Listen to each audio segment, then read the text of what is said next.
Well, good morning, everybody. I think we'll get started. We've got some people that are still coming in, but I want to welcome everybody that's here and also that are watching online to our March Community Connections. As you know, we've been doing these meetings once a month. Today we're at Brues Alehouse on the Riverwalk. And I want to thank Marty and Linda Garcia for making this facility available to us this morning for this. As you know, what we do is I make a few comments and then open it up for questions. We're going to do it a little bit different today because we have some experts in light of the breaking news around the country and around the world, really, about the coronavirus. So we're joined this morning by the local experts in the city and county of Pueblo from the Pueblo County Department of Health and Public Health and Environment. So I want to call up for some remarks Randy Evitz, who's the director of the Pueblo County Department of Public Health and Environment, so that he can sort of outline what's going on in Pueblo County and what we know today. Randy, you want to come up here? And then we'll open it up for some questions of Randy, and we also have the medical director of the health department here, Dr. Chris Urbina, who's a Pueblo native and is the medical director of the health department. So we'll do that as well if you have any questions. Randy, go ahead. Good morning, everyone. I know that you've heard of coronavirus. It seems to be in all of the news and all of the media. I think that it's important to recognize that, yes, we have had some presumptive positives in Colorado now. So it's here. It's something that we have been preparing for several months, watching and planning for. Our health department is working closely with all of our community partners, law enforcement, the mayor's office, the county commissioners, city council, others, to really make sure that we can respond to this in an effective manner. So we didn't wait for it to get here. We've been planning for a while, and I think that's important to know. So the question often comes to us about what can we do right now? What can we do? So really, it's the same thing that we would recommend for flu and for the cold season. There's those non-pharmaceutical kind of things that we can all do every day that help us to prevent the spread of infection and disease, and that is wash your hands with soap. And it's not just a quick stick them under the faucet and it's done. It's 15 or 20 seconds with soap and really washing your hands. Try not to touch your face.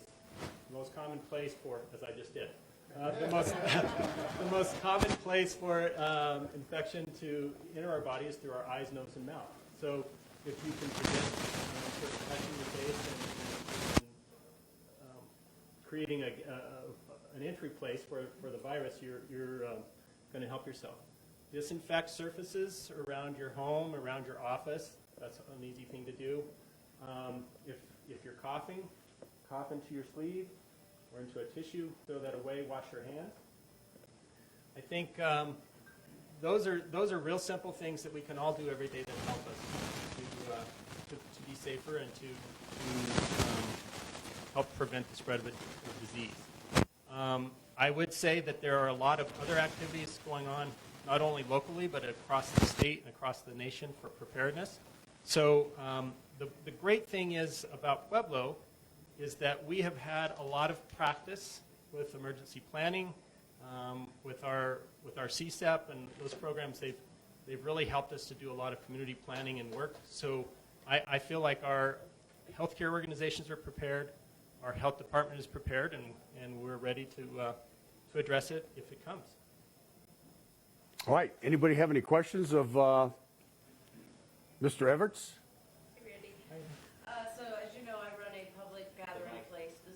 Oh, yeah, she needs the mic. Sorry.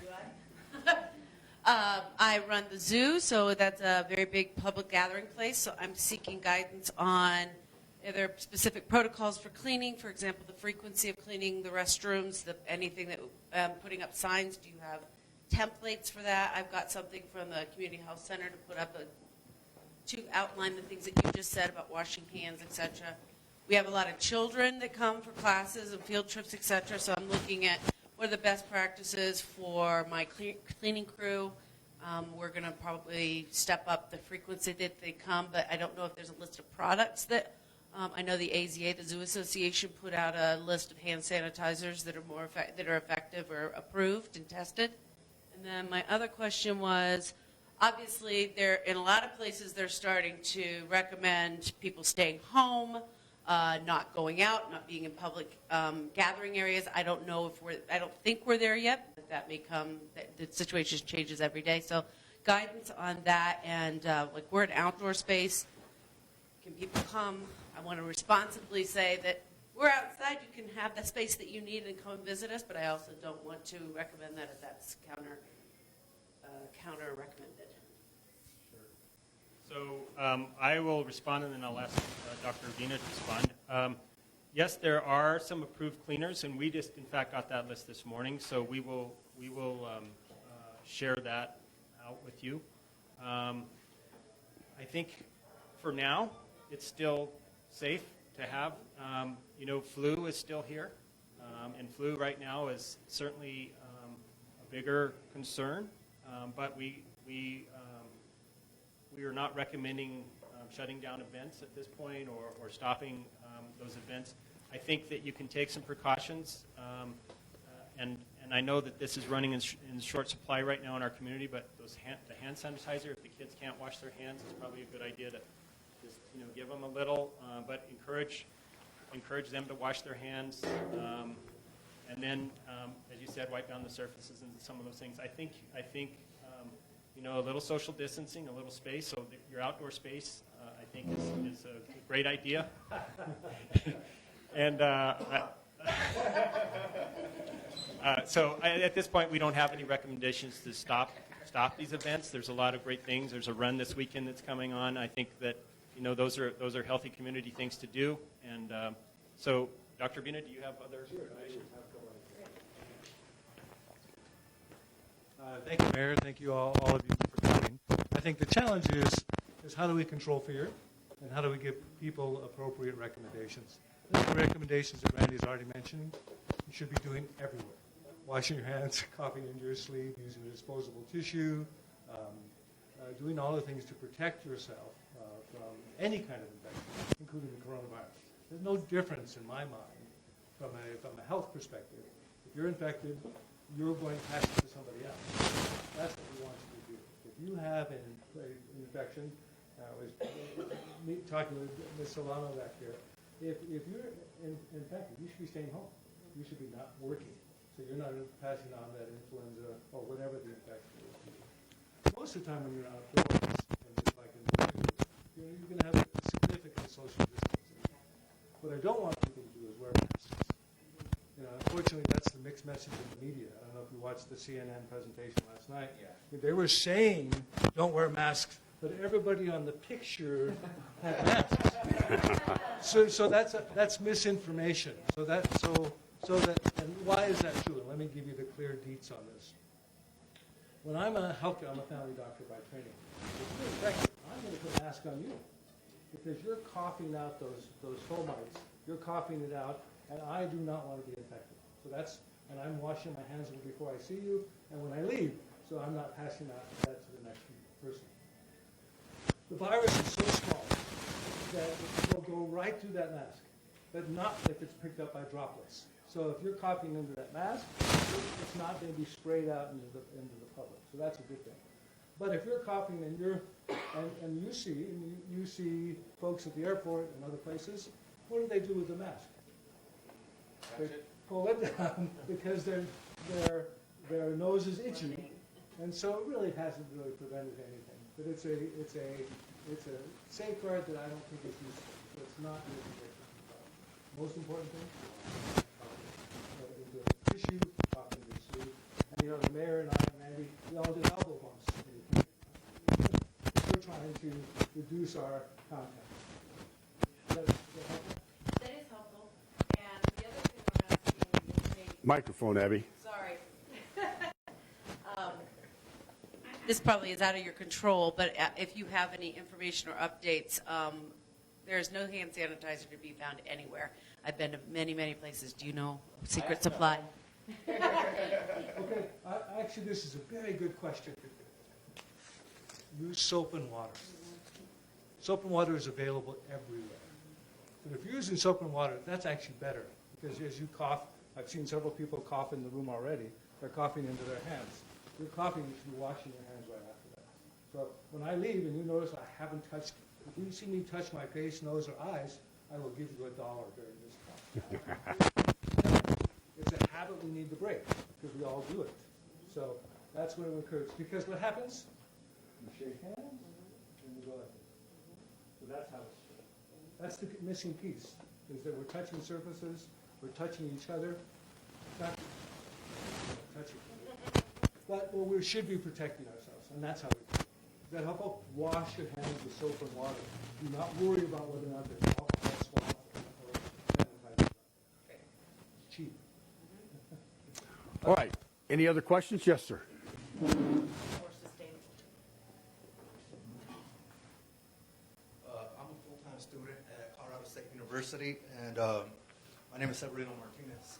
I was just wondering if there's any precautions that Pueblo's going to take. That spring break's going to be coming up, and a lot of people are going to be traveling like nationwide and all these other countries.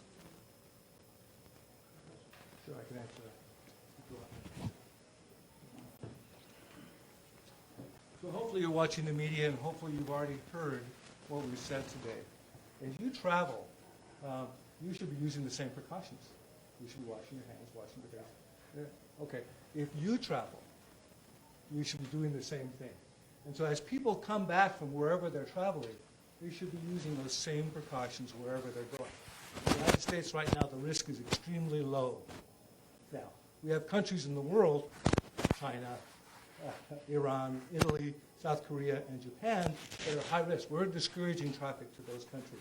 But that shouldn't be a deterrent for you. If you are taking precautions, appropriate precautions, regardless of whether or not you're traveling, you're going to reduce your risk of getting the infection. The second piece I wanted to say about that is, currently, as we look at the epidemiology of the data around the world, 80% of these infections are mild. What I'm most concerned about is the elderly people like me and the mayor. That's right. That we are greater risk if we get the infection because of age as well as chronic medical conditions. So I'm worried about those vulnerable populations. So the spring breaks. So if you're getting the infection, you're probably going to do okay as a young person. But if you go home to your grandma or your grandpa's house and you have the infection, and they get the infection, that's going to be a little bit more serious because of their inabilities to fight off the infection. Is that helpful? Yes.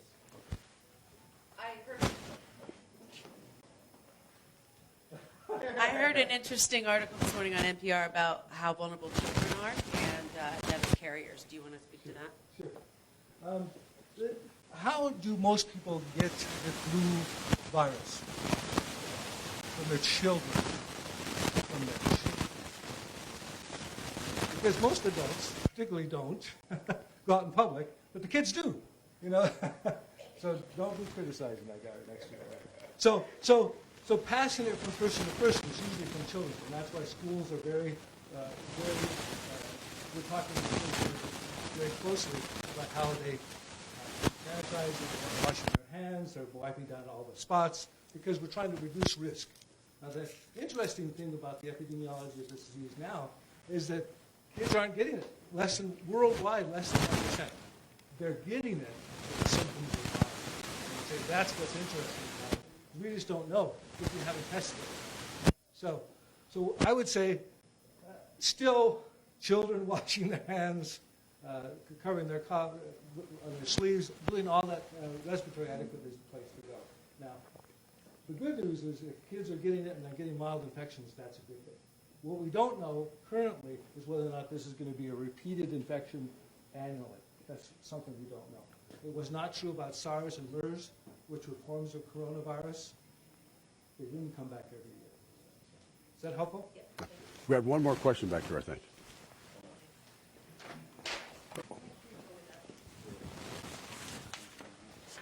Yes, I'm a volunteer over at DHS, and we hand out, we come in contact with about 500 people a day. And we have seating about this much seating. Some of these people sit in there for 35, 40 minutes, even longer if we're just overrun. We're like McDonald's. We have no idea how many people are going to show up.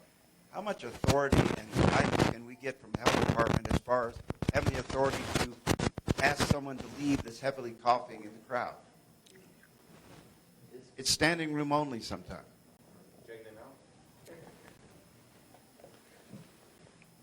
We cannot give you the authority to drag them out. That's a decision at the organization level. But I have been in discussions with Tim Hart, and we're talking about those things, and he's aware of the data. But currently, I want to reemphasize Dr. Urbina's point. There is no coronavirus, anybody that's positive with that in our county. There's only, 3 in Colorado, 2? So at this point, it's still a very, very, very low risk. Yeah, I think it's appropriate to have some signage in your waiting area to say, please wash your hands, please cover your cough. If you're coughing, please step outside. You could certainly ask folks to do that. It's not on our authority to do that, but it is certainly something that you could ask. The other piece of that is, and I think our entire team is meeting with all the departments across the city and county of Pueblo, because to give them that same information, because everybody's going to be at risk of getting exposed to respiratory infections. So we want to not only protect our employees and having a plan for continued operations, but also protecting our clients who are coming in. So it's that biphasic, and I think if we all have the same information, we're communicating that, that's really what we should be doing. Is that helpful? All right. I think it's just really important to remember that it's all of our responsibility to try to minimize it. So if you take those steps that we mentioned about washing your hands, coughing into your sleeve, if everybody's doing that and we're paying attention to those things, it'll go a really long way. All right. Randy and Dr. Urbina, thank you for being here today. And I understand you guys are going to have a Facebook Live event at 10:30 this morning, so we'll be done with this by then, and you can feel free to join that event and get more information. Did I touch my face, nose, or eyes? Okay, so let me just say I got a bad habit of doing that. So if you see me doing that during today's Community Connection, just call me out on it. Say, hey, stop. No, I'm not gonna pay. Just stop me. So in terms of what the city's doing, obviously we've been in contact with the health department. We've met with our directors. We're preparing a list of people that might be able to work from home if that becomes necessary, trying to figure out, those kind of things so that we can continue to deliver services to our citizens even if there is an outbreak here. So rest assured that we're working on those kind of efforts at this point. Okay? All right, let me talk about a couple other things. As you know, this is the city's 150th birthday, and one of the first events we've got coming up is on March the 14th and 15th, which is a Pueblo Classic bike race. Health Solutions is sponsoring the community ride on the 15th, which is Sunday. It'll be in downtown Pueblo, so get your bicycles out, come join the Chief of Police and I on that bike ride. We'll be leading the community ride. It looks like I'm going to be able to ride. I've got the same rule about riding a bike as I do about golf. If I can't wear shorts, I'm not going to do it. So it's going to be 70 degrees or so it'll be a good day for that community ride. Other thing I wanted to chat about briefly is the municipalization process that we've been going through. We've talked about that before. It's on the ballot now for May the 5th. There'll be a special election, which is Cinco de Mayo, which commemorates the Battle of Puebla, Mexico. So it's sort of karma, I guess, or ironic that we're going to have that municipalization election on that day. And let me just tell you that in preparing this ballot initiative, we've tried to avoid the mistakes that were made in Boulder, which is going through the same process. They've had 5 municipal elections on municipalization over the last 10 years, and they're still trying to figure out how to move forward. So we're learning a lot from the mistakes they made, and I thank them and give them kudos for going first, because they're going to make our journey a lot easier. The ballot language is agreed upon, and there's a lot of ballot language there, and it might seem complicated, but it's a pretty simple issue. And the issue is, shall we terminate the franchise agreement with Black Hills Energy early and establish a municipal utility? That's the question that the voters will have to decide at this election. If they decide they want to terminate the franchise and establish that municipal utility, it will be under the auspices of the independently elected Board of Waterworks. They're our utility company. They're directly elected by the voters in this community. So you'll have direct control over the people that are making rate decisions. Now, you have virtually no control over who's making the rate decisions. Those decisions are made in Rapid City, South Dakota by the Board of Directors of Black Hills Energy, or they're made by the Public Utilities Commission in Denver. And you can, appear before the Public Utilities Commission, but you're not going to have nearly the effect on them as you are on the individual members of the Board of Waterworks, who every 6 years have to run for re-election. Every 2 years, at least one of those Board of Waterworks members is up for re-election. So I think they're the perfect entity to lead this. In addition to be our utility company, electricity is their second largest expense in delivering water, because while all the water comes into the treatment plant from the dam by gravity, every drop of water that is consumed in Pueblo has to be pumped out of that treatment plant with electricity. So it's a very large expense. So they have a very vested interest in making sure this process moves forward smoothly. The plan that we've developed preserves all the options for the city of Pueblo in terms of how much of the system to take, whether it should just be Pueblo or Rocky Ford, Canyon City, whether it should just be the distribution system or the transmission system or the generating system. All those options are preserved so that the Board of Waterworks and the experts they hire can make decisions about what's in the best interest of the community in terms of how to pursue this. They're in the, I know the plan is to develop a regional power authority, get all these communities together that will have a big buying power because they'll want to consume so much electricity. And I think that will really help in terms of making sure that we get the best prices for electricity that we can. Also, they're talking about a regional distribution authority that would help these companies operate their system, these communities operate their systems in each of those communities if that's what they decide to do. So that'll take the cooperation of all these surrounding communities.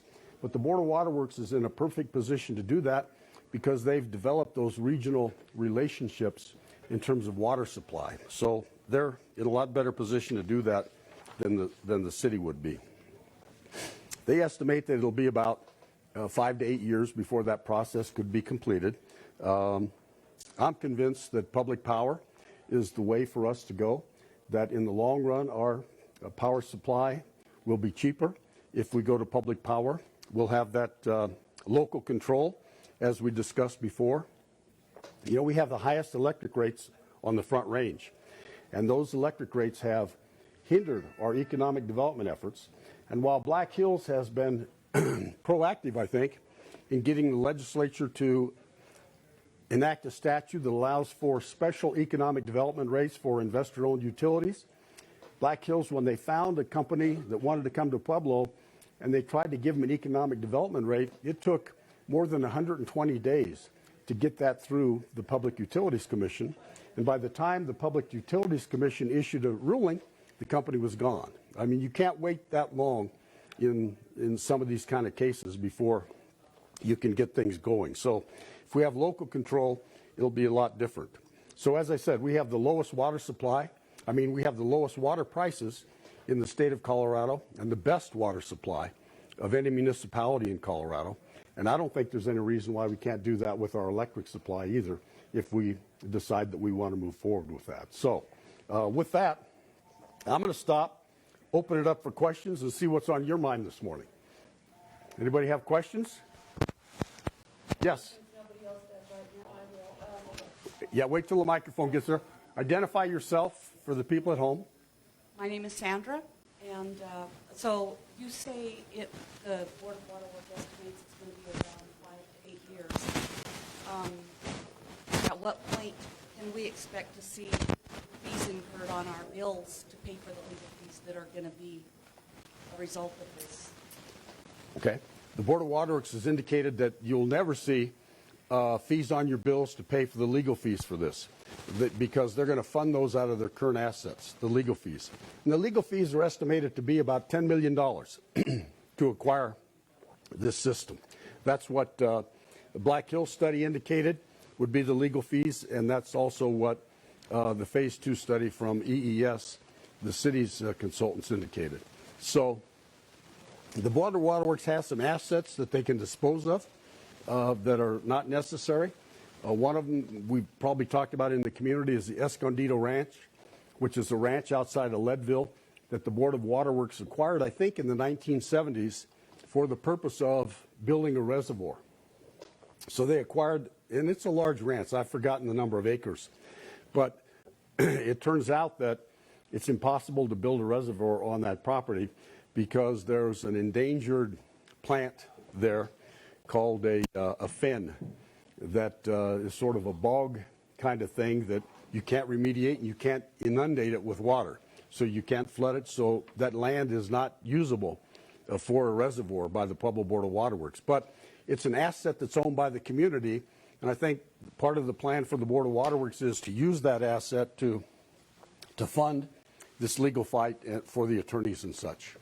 So, and based on the numbers that are available to us at the present time, looking at our current rates, what we're paying now without any increases at all, by the time you take into consideration the fact that a municipal utility will not have to pay state or local income tax or federal income tax that Black Hills has to pay, that there's enough excess capacity in the current rates to retire the debt that will be incurred to acquire the assets using the value that, in my judgment, is at the highest value possible for that. And I think we probably will acquire them for less than the highest value possible if we have to go through a condemnation process, because there's various formulas that appraisers use. But to be conservative here, EES used the formula that resulted in the highest value to Black Hills in terms of their assets. That is, what would it cost to replace all of their assets today and then subtract depreciation? Other ways of doing it are, what did Black Hills originally pay, and subtract the depreciation. And there's a big difference between those numbers. And what EES says is probably somewhere in the middle is where we'll have to be. So at the highest value, the most we'd have to pay, according to the EES study, is $868 million for their entire distribution system in the state of Colorado. And of that, $446 million is for stranded costs. That is, we're not buying anything, except we have to pay them because if we don't take energy from the power plant they built at the Pueblo Airport generating station, those costs are going to be stranded, so we'll have to pay them $446 million. So why we wanted to keep the options open is, if we have to pay $446 million for the stranded costs, maybe it makes more sense to buy the generating station as well.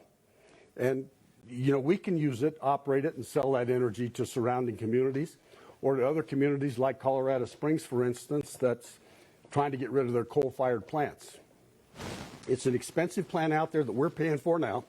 It's a state-of-the-art gas-operated generating station that might have value, especially if we have to pay for it in terms of these stranded costs.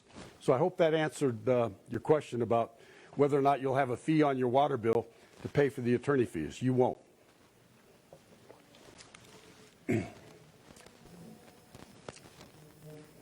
Given that Chris Wiseman has indicated that Black Hills has raised the rates, the original rates when they started 10 years ago for the state fair from $600,000 to $1.5 million, a tremendous increase. With their rate schedule requiring at least 75% of your demand billing for, in other words, if you pull a certain amount of demand, then for the rest of the year, the preceding 11 months, that peak value is still put on your bill. In other words, if you don't use anything, you're still going to pay 75% of what you paid for the peak demand. given that situation with Black Hills, you believe that public power can reduce that burden on our state fair that's bringing in around $40 million a year to the Pueblo? Yeah.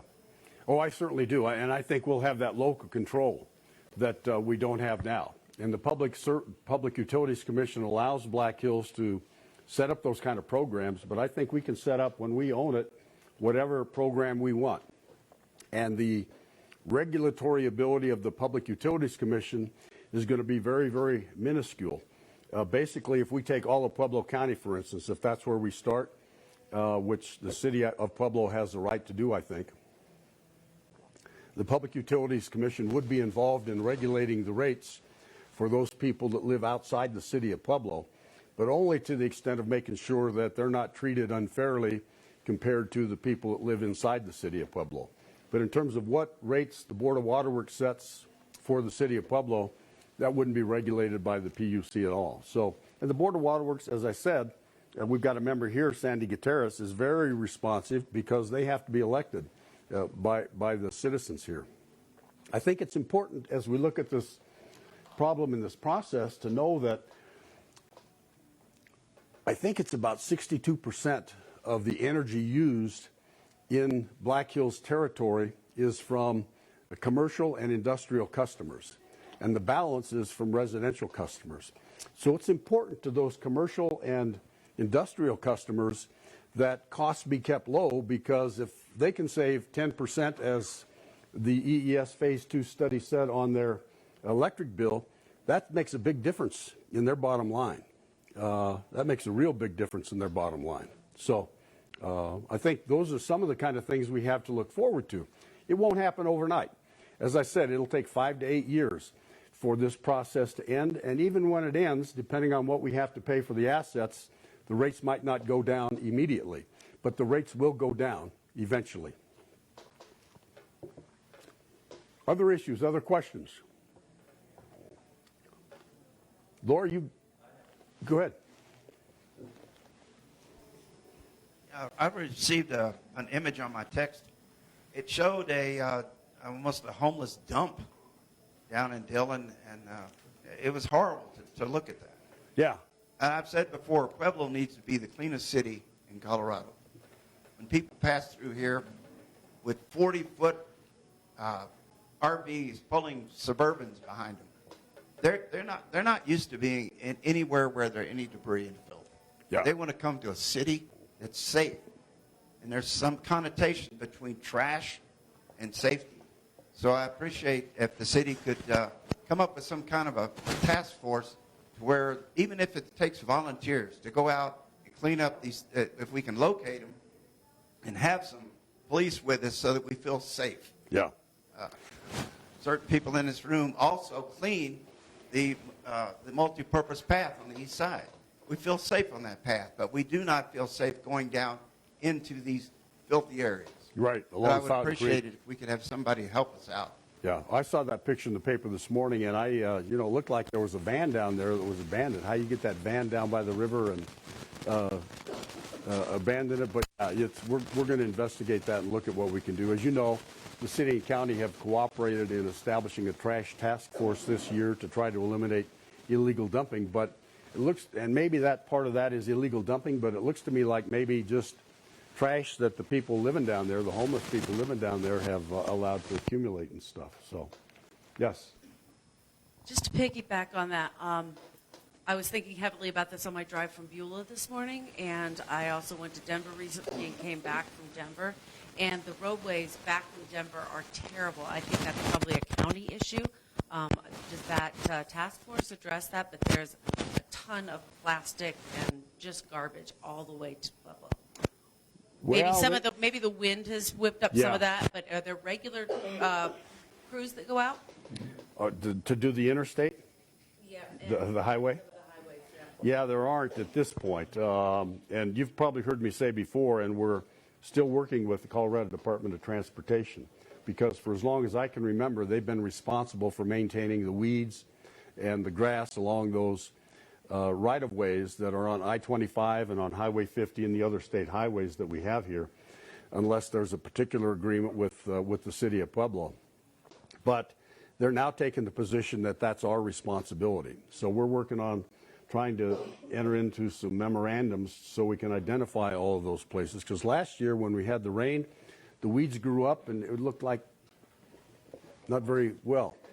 And that makes an impression. And it's, you know, it's our city, and when people are driving through it, it needs to look good. So I don't want to get in a fight about whose responsibility it is. I just want to make sure it's cleaned up. And so we're trying to get those things ironed out with the Department of Transportation. I had a meeting in my office a couple of weeks ago where I had their people and our people there, and I said, you know, you guys need to get your heads together and come up with an answer in 60 days. They said they wanted 90 days, so I gave them 90 days. But I expect if they don't have something in 90 days, that we'll be asking the state legislature to clear up this dispute about whose responsibility it is. So there's two statutes that conflict a little bit, and you know, if we can avoid it, I don't want to get in a fight with them about that. But as I say, we've got to clear this up so that we know. The problem is that the city doesn't have the equipment to mow those steep slopes that are along I-25. Some of the new areas, the city's been involved in the landscaping plans, like at ILEX. We reviewed those plans, and I expect that the city will take over the landscaping there. But some of the older areas, whether these steep slopes or big grass fields that CDOT has historically maintained and mowed, they're just sort of abandoning at this point. And so we need to get that figured out. So, anything else people want to talk about? Yes, ma'am.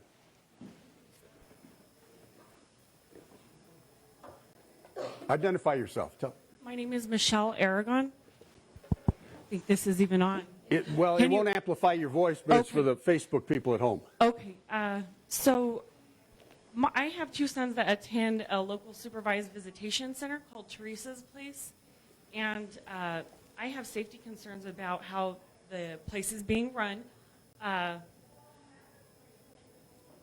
Again, there's, sorry, I'm really nervous right now. Yeah.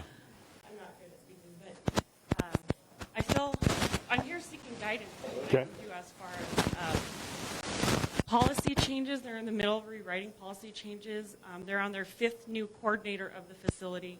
I feel that I've exhausted all of my avenues of speaking with the executive director of YWCA, who is overseeing Teresa's Place. I've also went to the president of the board of the YWCA as well, and they've not been very responsive to me and my concerns.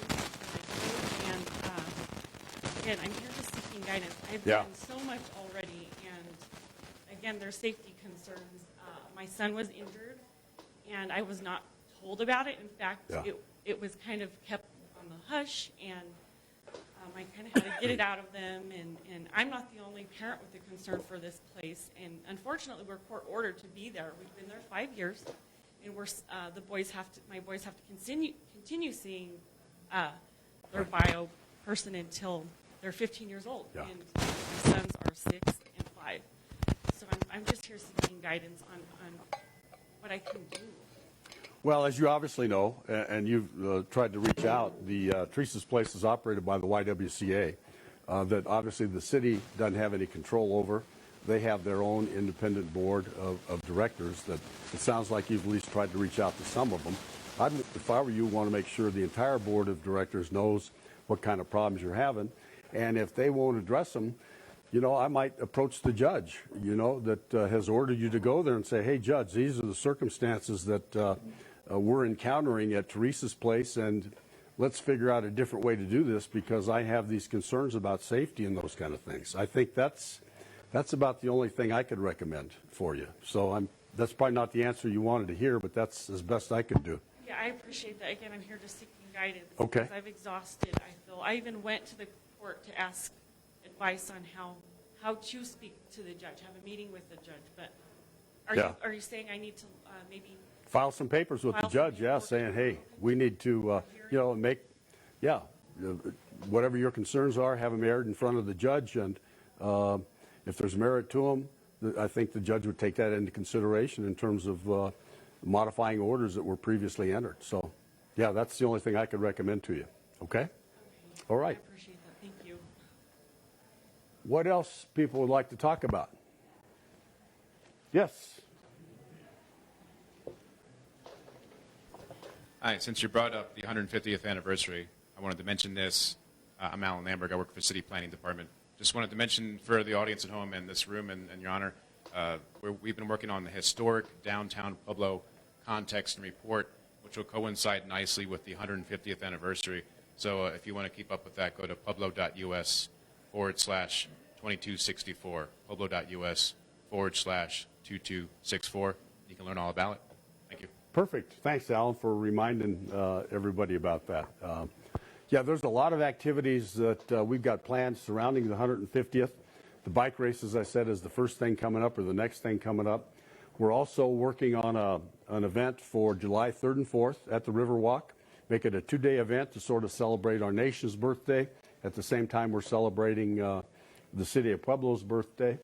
And in addition to this being our 150th birthday, this is our 50th anniversary of our sister city relationship with the city of Pueblo, Mexico. So we're working on some activities in connection with that. The current plan is around Mayor's Day at the Colorado State Fair, which will be the last Saturday of the fair. We had the first one was last year, where we invited all the mayors from the state of Colorado.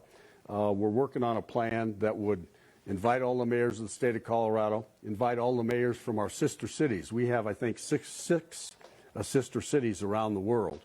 And I won't be able to remember them now, all of them. But so seeing if we can't put something together that would sort of incorporate that, make it a big celebration, show off Pueblo County. Part of the plan is to have a farm-to-table luncheon for the mayors that arrive at the Colorado State Fair, featuring Pueblo County's agricultural products. And then later in the year, we plan on having an event at the convention center, sort of a historic display of all the artifacts that the city of Pueblo can find that people might be interested in. Old machines, old documents, those kind of things will be on display for a period of time at the convention center, where school children can come in and look to try to remember that history that Pueblo has, which is just a vibrant, proud history. So we're going to try to show that off as much as we can this year. I might have left off an event or two, Lord. Did I? No? That's it? You did, but there's plenty. Yeah. A lot of them are still in the stages where we can plan them. We're still looking for volunteers, people to help do that. And if you've got ideas about things we can do, we're certainly open to those ideas. But we're just trying to make this a year-long celebration that we can all remember, and that our young people will appreciate. So what else in the news? Anything else on people's minds? Let me tell you one other thing that, and it hadn't hit the news yet, but it's been released publicly. I don't think it's on the city's website yet, but every couple of years the city does a community survey. Some of you might have been contacted by a community. It's on the website now? Okay. Yesterday afternoon it wasn't. Somebody tried to get on it and they couldn't find it. Maybe they couldn't find the crosstabs. But the community survey is up on the website. 480 people were contacted by a company we hire, and they sort of selected a scientific sample and asked them, questions about Pueblo that sort of helps the city council and the mayor's office identify what issues are of concern to people, so that as we make plans, develop strategic plans to move the community forward, we have some input from the citizens that are based on sort of a scientific sample. And you probably won't be surprised to learn that the number one issue on people's minds is the condition of the streets in the city of Pueblo. So for the last, 3 or 4 times that survey has been conducted, that's been their number one concern. So we obviously have made arrangements to have this street repair utility enterprise put into effect. We're going to spend $7 million on streets this year. We're in the planning stages and the preparation stages for that now. Some of that work's already begun in terms of the handicap access curbs on the north side. So we're hoping that will make a dent in it, and that people will see we're making an improvement, and we can get those numbers down of people who have those kind of concerns. So I'd encourage you to go look and see whether you agree with what those people identified were the big concerns for the city of Pueblo. You know what, I'll just tell you this, one of the questions we asked was, do you think that the city of Pueblo should terminate the franchise agreement with Black Hills early and municipalize the electric supply? And this survey was in the field about the middle of January, I think it started, ended about the middle of February. And 64% of the people that responded to the survey believed that we should terminate the franchise. So I thought that was a significant number because Black Hills had already started running their advertisements on television about this is too expensive and this is a bad idea. So it was sort of instructive to me when that survey results came back. But there's a lot of good information in there. I think there's a lot of room for improvement, that the city can make. One of the areas that people were least satisfied with was the amount of communication that they're getting from the city, from the mayor's office, from the city council, and from the city generally, was one of the areas they're really not very happy with. And so we got to figure out ways. Obviously, you know, we've been doing these community connections every month, and for most of that time, we broadcast them live on Facebook so that people who want to get information can tune in and get that information. So we're going to continue to explore ways that we can improve that communication with the citizens out there. But that's one of the things that jumped out at me from that community survey. Anything else? Yep. Let me just say one thing. Sure.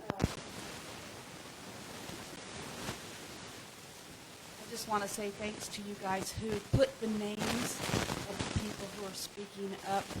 Because whenever you're watching something online, you don't always get the person's name who's speaking. And I really appreciate it the other day when you guys put the names up there. Specifically was Dr. And I can't remember his name. He was speaking in regards to the cannabis lounges. Oh, He Dr. was Brad Roberts? Yeah. Not Roberts. Nope. Bartecki. Oh, Dr. Bartecki, okay. Dr. Bartecki. And I was wondering, what is his name? And then just about that same time, you guys put his name up there, and it was just really helpful. So I just wanted to thank you.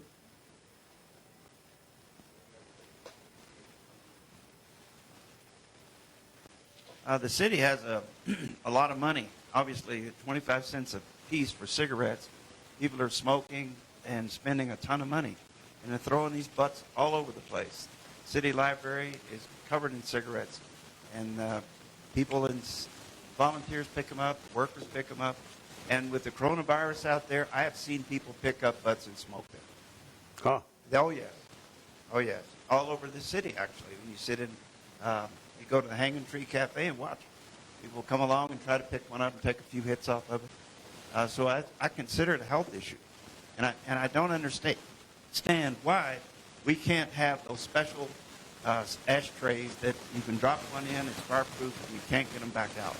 I don't understand that. I spoke to the library, a couple of people, and said, promote smoking. Well, it also promotes sickness and health problems when you have these cigarette butts. There are thousands of them in Pueblo. They're in our streams, they're in our rivers. The birds pick them up.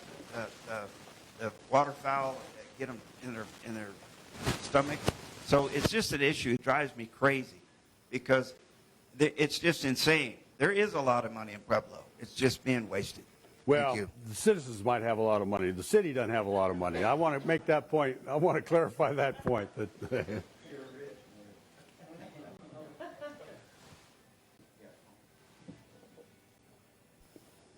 I was wondering if there's identify yourself, please. I'm Alice Martinez, and I was seeing if there's an update because at the last council one that was televised about the town hall type style of domestic violence that Mark Aliff is working on.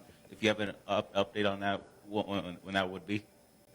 You know, I think there's a meeting next week among some stakeholders to work on that symposium. You know, on the 15th of March, I think, at the Rawlings Library, there's going to be a symposium organized by a volunteer from ACOVA. So what I saw on social media indicates that she's got about half the seats taken up there.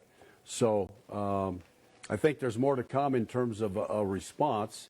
You know, what I have talked with the police department about, and what I hope we can make a much more robust program, is a situation where we don't wait for the domestic violence victims to contact these agencies that can help, that when the police respond to a domestic violence situation, that they've got people that they can provide that information to, whoever the victim was, to these agencies, and then they can reach out to those domestic violence victims.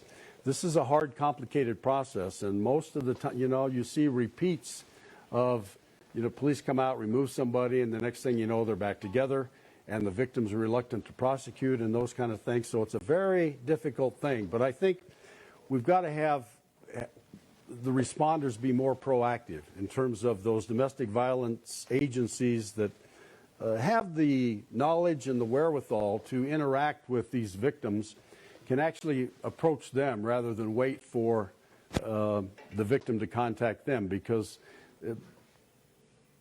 it just might be set in too far. I think if you can get them maybe when there's a first or second incident and say, hey, this is not how it usually is, that we might be able to make a difference. And I think we're doing some of that now, but I've asked the police department to be much more robust about their response to that and make sure that we're getting the proper agencies out to these victims to try to reach out to them. And it might be that victims don't want to have anything to do with the agencies. I've heard that from time to time, but I think we have to try. And I think that's how we can really make a big impact, is by making sure that we have those trained professionals getting in touch with these victims as soon as possible. And then also go further back to mental health too, with the agencies too that can help out. Yeah, people like Health Solutions, and yeah, a lot of those agencies. But this is a, you know, a complicated problem. It's I saw some statistics, and you know, obviously the 4 incidents in the city of Pueblo this year are an aberration. We haven't had those kind of incidents in the past. So I think we need to be careful about doing stuff that makes us feel good, that maybe doesn't really address the problem. But we need to still focus on the problem and try to get as much help as we can to those people who are victims of domestic violence. So, yes, ma'am. Boy, let me get you the microphone. You could identify yourself, that'd be great. Hi, my name is Lynn Strawn. I think it needs to start in the elementary school. We received something on our telephone about courses. There was a kid that got back into Central after being suspended, beat up his girlfriend and her best friend before the police could get him out of the school. It needs to start in elementary school. No. I am a girl, and I will not take this. There needs to be self-defense in the schools for women and also for men. Yeah. It needs to be taught at an early age. No, you cannot touch me. This is my personal space, and you cannot enter my personal space. It needs to be taught at an early age. These kids need to be taught. No, I will not tolerate this anymore. Yeah. Well, I think you make a good point. I think we have to start at an early age, and I think that the experts would tell you that this is sort of a cycle, that if a child grows up in a home where domestic violence occurs, then when they have a home, then that domestic violence occurs there. So you're right, we've got to somehow break that cycle, and it's not a solution that will happen overnight, but it's one we have to keep working on if we want to make a difference. So. As I say, I think the incidents we've had in Pueblo this year have been an aberration. I think there hasn't been more than one instance of a death as a result of a domestic situation in the last 4 or 5 years until this year. And, you know, this year just sort of hit in spades. So, all right. Yes, sir. One more? How are we doing on time? My name's Severino Martinez. I wanted to know what you could do, because I'm a convicted felon. I got my first felonies, delivery and possession of marijuana. Right now, the Board of Education is making like while the cannabis industry is making billions of dollars, the Board of Education is receiving a substantial amount of excise tax from this. But me, as you know, getting a felony doing this a long time ago, because I used to run the streets and stuff like that. That's still on my record, but all these other people are making billions of dollars. So, I mean, what could you do for people like me? You know, because sometimes it gets hard for us to move forward and try to do other things with our lives and stuff like that. But we're still being punished because what we did that is legal now, which that ain't right. Yeah. Yeah, I think that's a difficult problem. And I don't know, frankly, what the state is doing. You know, some states, I think, have passed laws to say that we're going to expunge the records of those individuals who are convicted of marijuana-related offenses because marijuana is legal now. But to tell you the truth, I don't know whether Colorado's taken that on or not yet. You probably know better than I. But if we haven't, we probably should. I mean, if that's the only felony you've got out there, it doesn't seem to me, given where society has evolved to at this point, that that ought to be a mark against you for the rest of your life, since you know, I think we're slowly coming to the realization that our cannabis policy for the last 40 years hadn't been very good, hadn't been very effective, didn't do what we wanted it to do, and that a lot of people do have a lot of consequences as a result of that policy. But not only that, there's you know, when people get these simple drug charges, that they become a statistic, and more people, and it happens more often than not, they end up catching other charges because of that first charge. You know what I mean? And that's like the position I'm in. I was the felon, and then I ended up catching another felony because, I mean, just things happen. But Yeah. I wouldn't have been in the position I was in if I didn't have that first felony. Yeah. So, Yeah. Okay. All right. Anything else? If not, let me just announce to you that our next Community Connections is going to be on Friday, April 3rd at 9 o'clock, and that's going to be at the Patrick Lucero Library on the east side. That's where we had our first Community Connections a little more than a year ago, or about a year ago, I guess. And we'll continue our practice throughout the rest of this year. About once a quarter, we'll have a meeting in the evenings. The last month we had one at Barnes & Noble that was pretty well attended. So thank you all for being here. Thanks for your questions. Thanks to you at home for watching on Facebook. And I hope you can make these the next time. Thanks very much for being here.